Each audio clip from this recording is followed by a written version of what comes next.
Okay, this is the parts,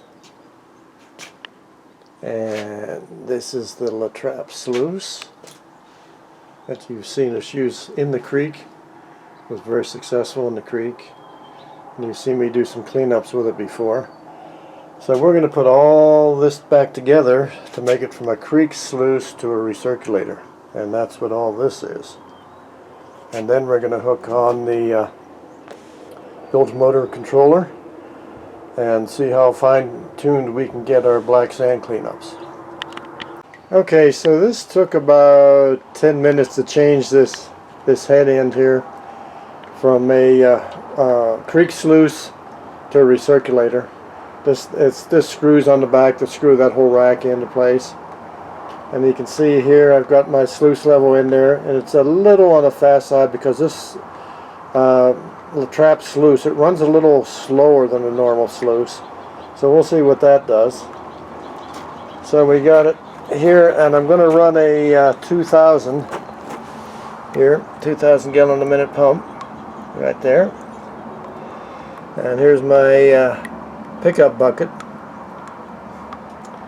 And once we get going, what we will do, we'll use these tubes here, just one, and they go like so in the water, and they just keep feeding back and forth between. When this gets full, they'll push over into this one and just keep this one full, and just recirculate this water. But for our little test, I think what we'll do is just do a quick run here and see how it's flowing, and we'll go from there. Alright, here's what we have now. We've got the pump hooked up to our speed control.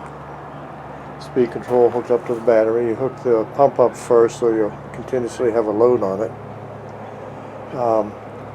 We'll run this now and see if we can use this just as a cleanup sluice and not as a recirculator, which will eliminate the tubs and the other here. We'll just run into the one bucket.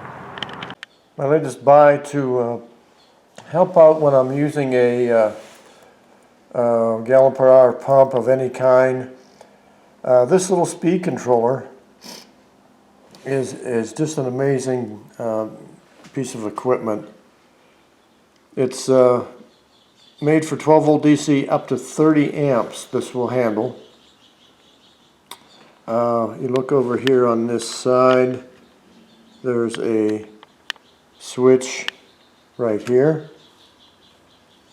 that is your on and off switch, and a brake function.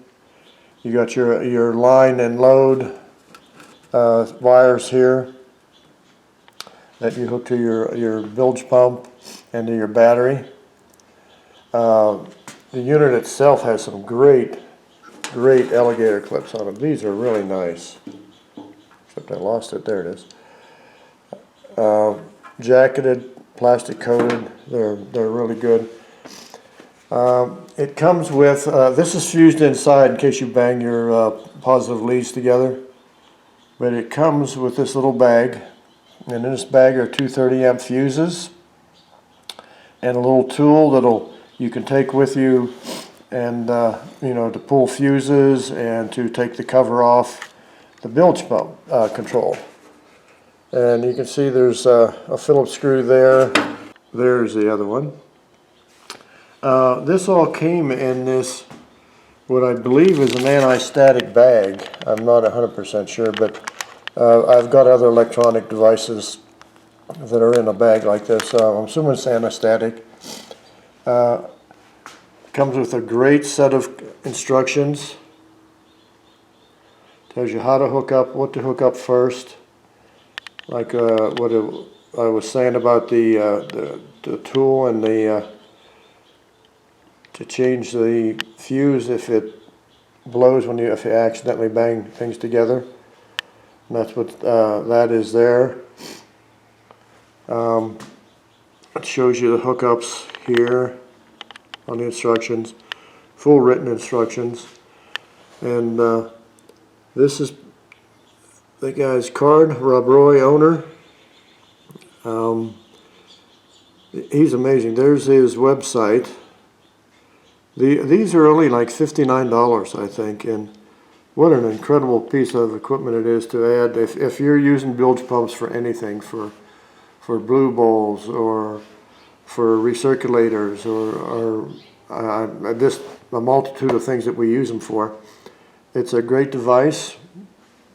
Variable, you know, all the way. You can adjust your speed here, fully adjustable. Like I say, the on-off switch is over here on this side. It's just a good all-around piece of equipment to add to all your stuff that you use a pump with. So here's the speed controller. As you can see, it's about a little over 50%. There's the flow. I think it's just a little bit light, but it's coming off pretty even off the sluice. So we're going to try to run this as a cleanup. Okay, we seem to be working pretty good. Getting a lot of splash. These nozzles were used out on the creek, and I think my nozzles are a little dirty, so I'm going to pull those and clean them. But you can see the black sand here. It's really running down there really nice. Not too fast. And we got a little bit of blonde sand clear down here. So we might speed this up just a touch. Okay guys, I got this dialed in. It's about 3/4 speed. The flow looks pretty good. And as usual, you know, with the little trap, this piece here throws the water across, so it looks like it's running to one side, but it's really not. The sprays are all good, clean the nozzles, and then it's moving the material pretty good. Okay, so I'm going to make one rather minor change here, because this is almost pure black sand and hematite, magnetite rocks. I'm screening this with a number 8 screen to get everything 8th minus, and we'll just pan out the rocks. So I think we're good to go. Okay, it's running much better now with the 1/8 screen. And got good even flow all the way across. I changed the 2 center nozzles to a full flow. So as we go through a couple buckets, I'll show you what the outcome is. And that's it for now. This is the 2-gallon bucket I started with. It's empty, screened to 8th. And what I've done now is I've taken and sucked out these first 6 riffles here. And this is what I'm using, is this just like a turkey baster, I think is what it is. And you can just, you know, suck this up and put it into a pan. And that's what I've been doing. And these tail, so I shouldn't call these tailings. These are dredge cons, dry wash cons. That was just the small stuff. But let me show you. I'm trying to do this panning left-handed. Let me shake her down a little bit.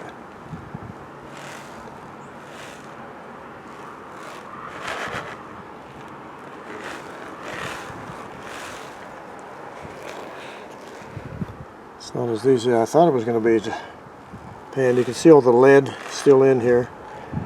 I'm probably going to take this down to 20 mesh so I can get some of this out. There's so much heavy in here. I mean, you can't hardly see any of the gold there, so I'm going to stop here a second and bring the gold up. Okay, that's a better shot of the gold. And it's all the way all around the pan, as you can see when I shook that down. It's this, not big, but my goodness, this whole pan's full of gold. Just wanted to keep you posted on what's going on. That's 1 2-gallon bucket, and I think I've got 5. This is from 2019 and this much of 2020. And this is well worth doing. well worth doing. Okay, so here's my plan. We're gonna go through this number 12 screen first. We'll keep them together. And this number 20 screen with this material, and that should get the biggest out and leave the gold at least in the 20 screen, so we don't have so much lead and whatnot to pan. So we'll see how this goes.